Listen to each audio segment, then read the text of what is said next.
এই উম্মত দুযোগে যাবে বটে, কিন্তু হাতে হাতকড়ি থাকবে না, পায়ে বেড়ি থাকবে না, গলায় ছিকল থাকবে না, চেহারা এই উম্মতের কালো হবে না।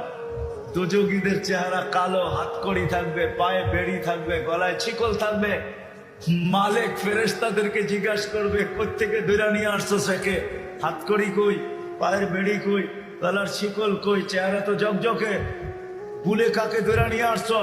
ফেরেশতারা বলবে, বুলে আনি নাই, হাতে ধরায় দিছে, নিয়ে আসছি। আল্লাহ জবাব দিবে, ওই ব্যক্তি জবাব দিবে না, ফেরেশতা জবাব দিবে না। আল্লাহ বলবে, মালিক আমার বন্ধুর উম্মত, খবরদার। বলবে, আল্লাহ হাতকড়ি নাই কেন? যে হাত উঁচুতে ব্যবহার হয়েছে ওই হাতে হাতকড়ি লাগে না। পায়ে বেড়ি নাই কেন? বলে যেই পাও মসজিদের দিকে হাইটা গেছে ওই পায়ে বেড়ি লাগে না।